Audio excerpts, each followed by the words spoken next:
This is the new TC Pride Podcast, episode 65, part 2 with TifDynamite and Jack Fatale of Wicked Wenches Cabaret.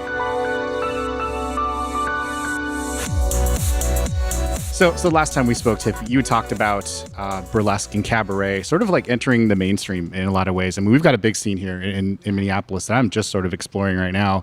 We've got some superstars here, actually, in the Twin Cities.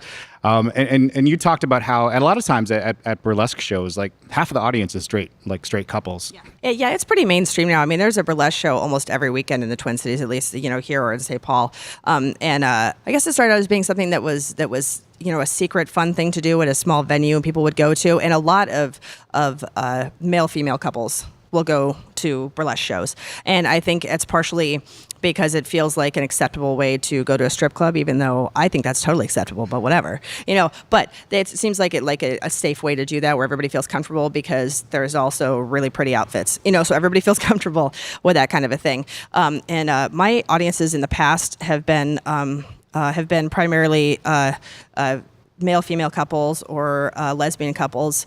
Seems to be a big pull of ours, and especially with the Wicked Wenches Cabaret, we get a lot of nerdy folks in because the type of shows that we do, and however they identify. I haven't asked everybody how they identify, but we get a lot of male-female couples into our shows. I guess that'd be the most, or groups of people.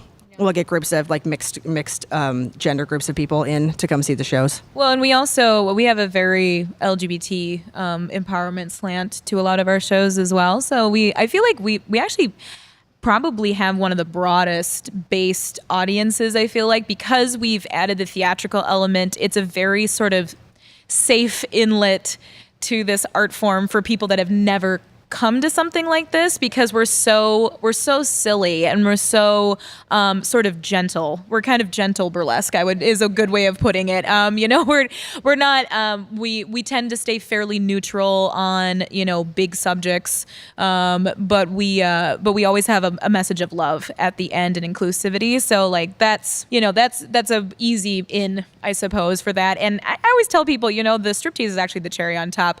Even if we took the striptease out of it, our shows are really funny, and like they're plays. It's just you happen to have this little extra wink, like R-rated wink. That we don't delve too deeply into politics, but I mean there are some jabs here and there, but mostly one of our big political things that we talk about is feminism. Like that's our big thing for the majority of our shows, is we have to make sure that everything is feminist. We make sure that things are as intersectional as possible, if that's possible in the shows, if it comes up as part of the thing that we do, and we try to make sure everybody feels comfortable, gender wise, everything comes out in the jokes that we do. I'm kind of old school with my jokes. I was raised by drag queens, so I'll sometimes say things and everybody goes, maybe not that joke. Okay.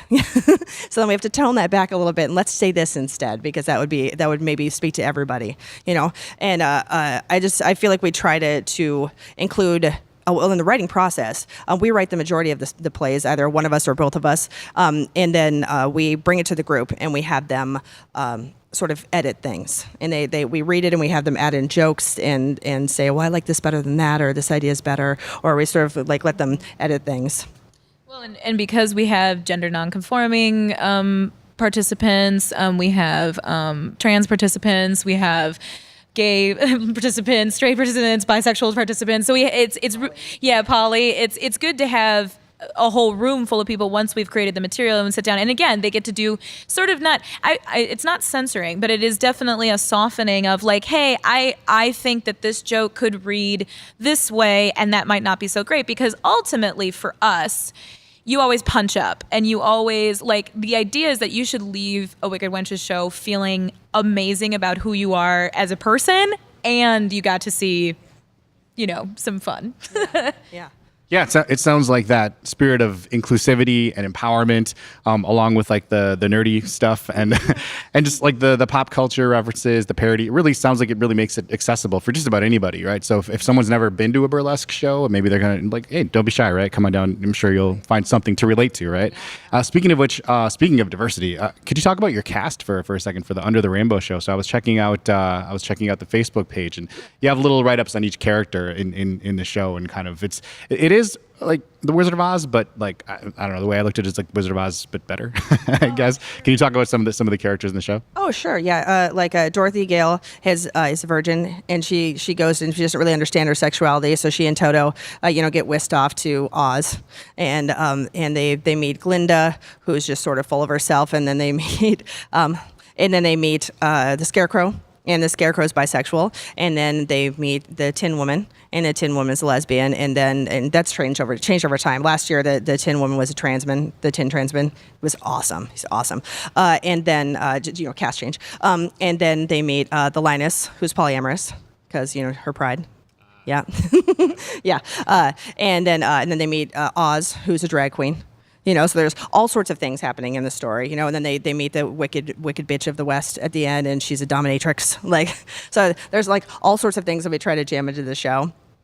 It's really a lot of fun. And I mean, as far as casting is concerned, we, once a year we have auditions for the cast, and then whoever applies and auditions, we check everybody out, and everyone's welcome to audition. This last year we hired Coco Nostalgia, who is African American, and she's an incredible aerialist, like insane, and she's really interested in this kind of stuff. So it was really fun to have her in the troupe. We're really excited about that. We have a couple of gents in the group. Haywire's he does fire, and he does hoop and burlesque, mostly because we were like, you have to do burlesque to be in this troupe.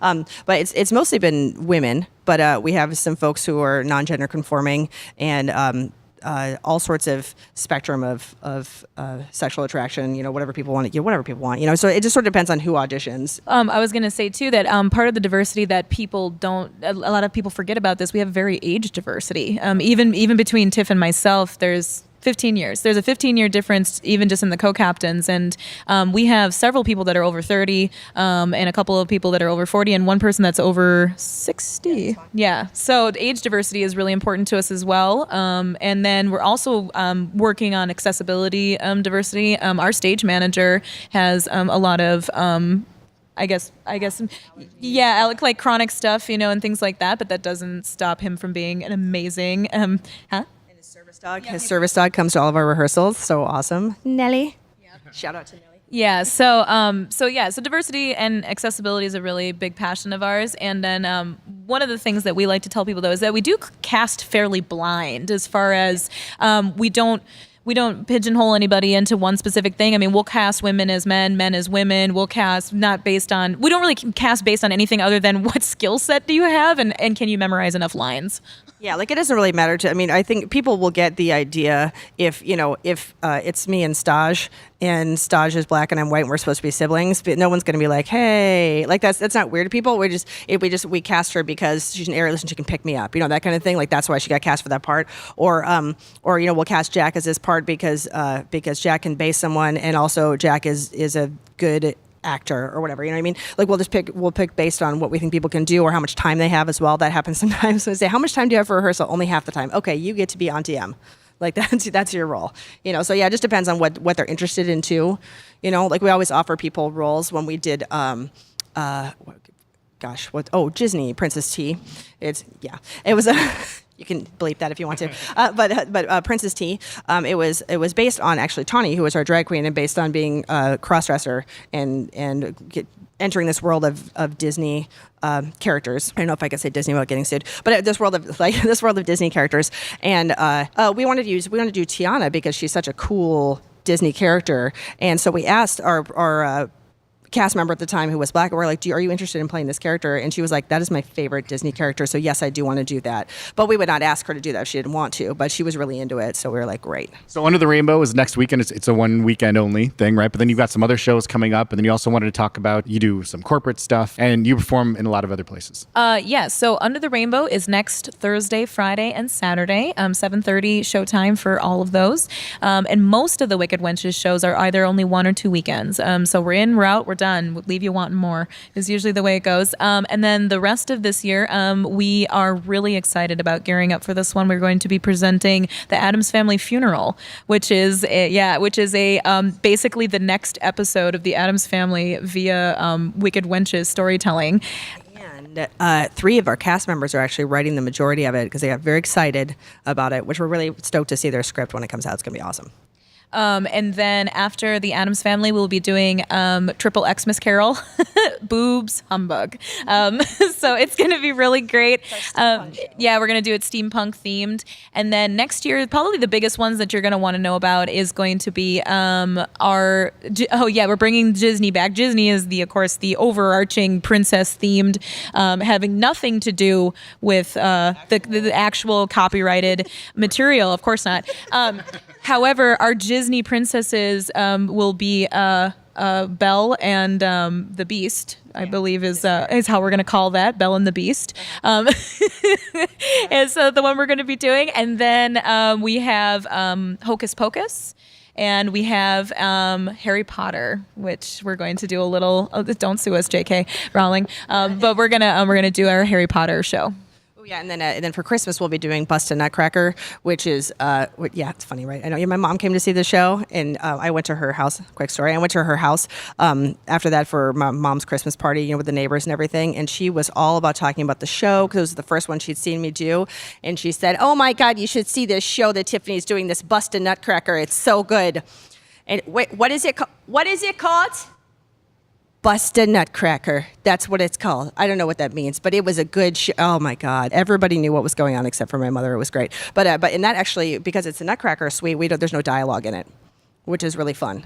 So that's a fun show for folks. So. And then you said you hire out for corporate events and that kind of thing as well? Yeah, we just actually completed a show for the Volstead Emporium. Shh, speakeasy. And then we did the Zombie Pub Crawl this year. We've done Pride. We actually have an ongoing gig at the State Fair, much more G-rated than what our normal gigs are, but where we play the French Fry Fairies out at the State Fair every year. You can come say hello to us at the French Fry stand.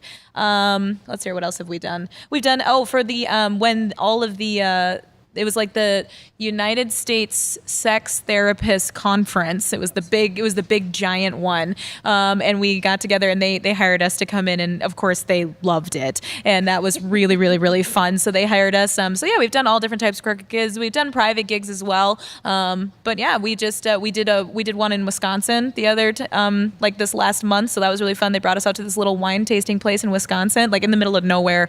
And they wanted us out there. And so we went out and did a show for them. Yeah. We got hired for someone's birthday party at their very expensive, very large mansion, and that was really fun. All sorts of weird stuff. Because Jack's very good at the internet. And so we get a lot of, you're good at the internet, honey. Yeah, so we get a lot of gigs or offered a lot of gigs. Oh yeah, God. Yeah, I had a friend who is a teacher, and she moved to China, and she was teaching in China, and her husband's in a band, and the band played in Seychelles. The Seychelles are a group of African islands that are sort of between Madagascar and the equator, and there are only a few of them of 114 islands are actually inhabited. Most of them are wildlife preserves for giant tortoises and fish and birds and all sorts of stuff. Anyway, so he played there a couple of years in a row as the sort of American delegation, and that was for Carnival. Yeah. So she called me and said, "Hey, would you get a dancer thing together? Have a couple of dancers come down for that. Also, we want a juggler." So we had it. So AJ, the juggler, came, and then the two of us came, and we sort of created some country western dance routines, and went to Seychelles, and we got to perform for the world, which was really fun in Seychelles. So that was really fun. Behind, as a front for the band, dressed as rodeo clowns. It was really cute. It was a really fun adventure, yeah. So we mentioned the Facebook page. Where can people go to find out about everything that you all are doing? WickedWenchesCabaret.com, and also the Wicked Wenches Cabaret on Facebook. We're also on Twitter and Instagram. But the Facebook is probably the most active piece of that. And then we have the website, which will get you to the tickets, which, of course, all of our shows, now all of our primary shows now are hosted at the Minsky Theater in Northeast. So if you go to Minsky.com, MINNSKY.com, you can, if you just know you want to come to a show, because you should, you can just go directly to the ticket link.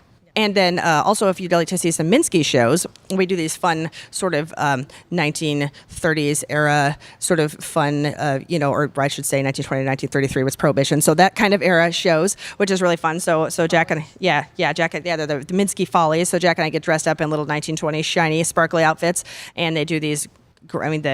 do it. Talk about it. It's great. Oh, okay.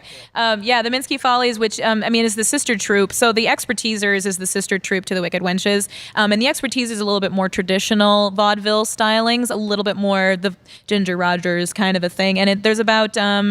probably about 20 of us in that troupe. Both troupes are quite large, actually. There's about 20 of us in that troupe, and we put on these big, like, Broadway vaudeville reviews. There is burlesque involved in that, too, but there's fire, and we sing, and we do giant group numbers with, like, 15 people. Yeah, there's aerial arts and everything that we do. Oh, yeah, belly dance. I'm trying to think of what else. We have guest performers as well. I think we've had a snake once, too. That was fun. Those are... every parent's favorite. We would just love those group dances so much. But yeah, the group dances are really good. They're terrific. And it's really fun to come out and see kind of a classic showgirl show like that is really fun to come out and see for people for a little something different. Yeah. Mm-hmm. Yeah, you talked about the age diversity in the audiences, and that makes sense. I mean, it's such a timeless art form. It's been around forever, and it's just as popular now as it's ever been, maybe more, right? So you said Minsky Theater is where to find out about all of the sister troupes and everything, right? If you want to, that's where you can get all the tickets. The Expertisers has their own page as well, and as we're growing here, we're adding more and more information on everything. But yeah, Minsky.com is, because Minsky is the home of where everything gets performed at. That's kind of the hub of everything. But if you want to see our pictures and things like that, you can go to expertisers.com or the wickedwenchescabaret.com. Yeah, again, that Wicked Wenches Cabaret Facebook page always has the most updated information about the shows that we're doing. It's really kind of the best place. We have a website as well, which is wickedwenchescabaret.com, but the Facebook page is definitely the best place to find everything. Great pictures there, so make sure to go check them out. Thank you both of you for your time. Good luck with your shows, and good luck with everything you're doing into the next year. Thanks, Ryan. Yeah, thank you so much for having us. Happy Pride. Happy Pride, everybody. The TC Pride Podcast is a production of Podletter Media and Twin Cities Pride. Subscribe now on iTunes, on Android, or on YouTube at tcpridepodcast.org.